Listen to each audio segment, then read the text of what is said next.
la droite pense toujours l'identité en termes d'assimilation. À tel point que le Rassemblement national, longtemps considéré comme le parti national qui luttait contre l'immigration, n'arrive pas à dépasser cette conception de l'identité. Moi j'ai vécu dans des pays africains qui étaient entièrement musulmans. Et ces pays africains, on y était bien, même si on était chrétien. Il n'y avait pas de difficulté. Et je crois qu'on peut tout à fait vivre avec des musulmans sans être embarrassé par une vision intégriste de l'islam. Je suis fondamentalement convaincu par l'assimilation, voilà, qui est un concept extrêmement français. Mais est-ce que la France serait toujours la France avec l'islam comme religion majoritaire, par exemple ? Mais la vocation d'un État n'est pas de gérer les consciences. Il y a des propos excessifs dans ce que dit Éric Zemmour. Et vous approuvez ou vous n'approuvez pas? Je n'approuve pas cette phrase parce que derrière, il y a l'idée d'un grand remplacement. Or, moi, je ne crois pas à la théorie du grand remplacement. En revanche, si le fait de dire que le fait de porter la djellaba est un manquement à une volonté d'assimilation, c'est une évidence que lorsqu'on est à Rome, on s'habille comme les Romains et que grosso modo... Si l'on porte une djellaba, ça veut dire qu'on ne s'assimile pas. Ça veut dire il n'y a pas une volonté d'assimilation. Ça veut dire qu'on est anti-français, quoi. J'ai pas dit anti-français. Un terroriste en puissance, quoi. Mais pourquoi ces amalgames? Vous faites des amalgames. J'ai beaucoup suivi le parcours de Kylian Mbappé. Je trouve que c'est un modèle d'assimilation, notamment pour la jeunesse issue de l'immigration, pour la jeunesse de banlieue. Il a dit à plusieurs reprises Il est né en France, hein, Kylian. Oui. Oui, mais je trouve que c'est un... Donc il n'y a pas d'histoire d'assimilation. Oui, mais sa mère est sénégalaise. D'ailleurs, par le passé, j'ai moi-même cru à cette idée. Après tout, c'est une belle idée, en théorie c'est même la solution parfaite à nos problèmes. Mais dans le contexte grave actuel, qui est le nôtre, d'un islamisme tentaculaire, d'une explosion de l'insécurité, ou encore d'un système politique qui favorise et encourage la sécession identitaire des nouveaux arrivants, et pour couronner le tout, la culpabilisation constante des Blancs, on peut se demander si le modèle assimilationniste est toujours d'actualité et pertinent. On peut donc légitimement se poser deux questions. La première, est-ce que nous vivons dans une société d'assimilation? La réponse est non, et là, tout le monde est d'accord, je pense. La deuxième, est-il souhaitable que nous vivions dans une société d'assimilation? Je pense que non, et je vais vous expliquer pourquoi. Cette vidéo, elle est sponsorisée par les éditions Vox Gallia, merci à eux, on en parle ensemble plus amplement à la fin de la vidéo. Dans cette vidéo, je vous ai listé 4 raisons qui montrent que l'assimilation est impossible et n'est même pas nécessairement souhaitable. Mais avant toute chose, je tiens à dire que sûrement beaucoup d'entre vous rêvent encore d'assimilation et c'est quelque chose de compréhensible. Malheureusement, c'est un constat pragmatique que je fais et l'idée n'est pas ici d'attaquer les individus qui souhaiteraient être dans une démarche d'assimilation. Première raison, et je vais pas vous l'apprendre, nous vivons une invasion migratoire délirante et un taux de natalité extra-européen beaucoup trop important par rapport au nôtre. Un chiffre simple de l'Observatoire de l'immigration. En 20 ans, de 1999 à 2019, le nombre de naissances d'enfants dont les deux parents sont européens a baissé de 15,6%. Et dans le même temps, le nombre de naissances d'enfants dont au moins un des deux parents est étranger a augmenté de 61,3%. Et le nombre de naissances d'enfants dont les deux parents sont étrangers a progressé de 49,8%. Ces chiffres, ils nous disent une chose. On peut assimiler des individus, mais pas des peuples. À partir du moment où la quantité devient qualité, la démarche d'assimilation est rendue impossible, voire nulle. En fait, je crois aux possibles démarches d'assimilation individuelle, mais pas à une politique d'assimilation.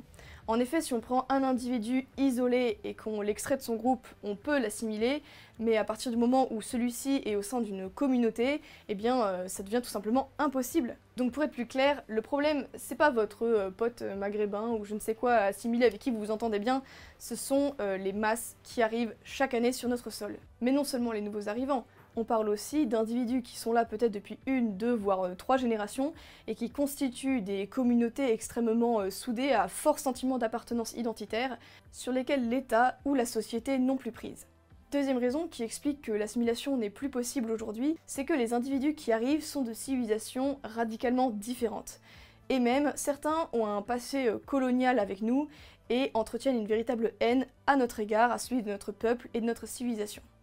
Et d'où vient cette haine? Parce que ce sont des individus qui ne se sont jamais autodéterminés. Que ce soit lorsque des Européens ont parfois conquis des territoires africains gigantesques, mais aussi parce que ce sont ces mêmes Européens qui leur ont redonné leur liberté et que ceux-ci ne peuvent même pas s'enorgueillir de cette prise d'indépendance. Ce sont les Européens qui les ont déterminés d'abord en tant que colonisés, puis en tant qu'hommes libres. Bref, on comprend facilement pourquoi il y a un tel ressentiment à notre égard. Et puis, c'est déjà difficile d'assimiler d'autres Européens. Des Espagnols, des Italiens, des Portugais qui ont pu venir en France ont déjà eu une certaine difficulté à s'acclimater à notre mode de vie. Pourtant, nous venons de la même civilisation. Alors imaginez des individus d'un autre continent, d'une autre civilisation, devant ainsi faire notre culture. Alors qu'il a déjà été difficile d'assimiler des Italiens qui sont parmi les peuples les plus proches culturellement du nôtre, comment pourrions-nous espérer assimiler des individus qui n'ont aucun point de convergence, aucun point commun culturel avec nous? Je vais pas vous reparler de colonialisme, d'esclavage qui font que ce sont des personnes qui n'ont simplement pas envie de s'assimiler à des gens qu'ils détestent, mais on a en plus une gauche décoloniale qui se mobilise politiquement contre la culture française et qui établit un rapport de force avec elle. Troisième raison pour laquelle l'assimilation n'est pas possible, c'est que les communautés immigrées sont déjà constituées. Je vais pas vous l'apprendre, on a des quartiers entiers qui sont immigrés. On parle parfois de zones de non-droit, mais ce sont surtout des zones de non-France. Donc des sanctuaires qui sont devenus intouchables par l'État et notamment la police. Une scène devenue presque quotidienne ici à Argenteuil. Des forces de l'ordre visées par des tirs de mortier. Un explosif à l'origine conçu pour allumer les feux d'artifice. Tire, cousin! Ce soir-là, 2 policiers sont blessés. Certains politiciens parlent même de territoire perdu de la République, et on assiste à une sécession calme qui ne se fait pas avec les armes, mais petit à petit par la démographie. Vous avez 5-6 boucheries halal dans la même rue. Vous avez ici le hammam oriental. Des jouets d'un genre très particulier, qui dès le plus jeune âge, tendent à façonner l'esprit des enfants. Ici, on propose des poupées qui ont toutes le même point commun. Elles n'ont pas de visage. Selon les courants de l'islam radical, toute représentation humaine est interdite. D'ailleurs, dans la librairie d'à côté, les personnages des livres pour enfants ont eux aussi leurs traits complètement effacés. Et enfin, la 4e raison, c'est que l'identité, ce n'est pas qu'une idée. Être français, c'est certes une culture, c'est une gastronomie, c'est un art de vivre, c'est une musique, mais c'est aussi une identité concrète qui se traduit dans un peuple. Ça va peut-être paraître dur à l'oreille de certains d'entre vous, et je le comprends volontiers si je vous dis que pour être français, il faut être européen de souche. Mais si je vous dis que Clovis n'était pas noir, ça semble évident. Et d'ailleurs, si on parle des Japonais par exemple, et qu'on dit que les Japonais sont asiatiques, ça ne choque personne. Mais systématiquement, quand on parle de la France, et qu'on dit que les Français sont européens, là, ça choque. Parce que oui, l'identité française, on la réduit souvent à la simple idée de culture. Si on avait une France qui était peuplée, je sais pas moi, de 70 millions de Congolais qui mangent du saucisson et qui vont à l'église le dimanche, eh bien ce ne serait plus la France, et c'est normal. Les non-européens peuvent être l'exception, mais pas la règle, et c'est comme ça dans tous les pays du monde. Après tout, on ne demanderait jamais à l'Algérie de pratiquer l'assimilation de masse, alors nous n'avons aucune raison d'être les seuls à le faire. Donc, quel intérêt d'une telle politique? Qu'est-ce que ça nous apporte? L'assimilation, c'est une belle idée, mais c'est un modèle complètement dépassé. C'est inefficace et contre-productif. Le modèle assimilationniste est un échec, et bien revenons aux sources de la France de nos ancêtres. Et cette démarche, elle est également possible par la lecture. Et dans ce cadre, je veux vous parler des éditions Vox Gallia qui sponsorisent cette vidéo. Vox Gallia, ce sont des éditions spécialisées dans les livres d'histoire qui portent sur le Moyen-Âge français.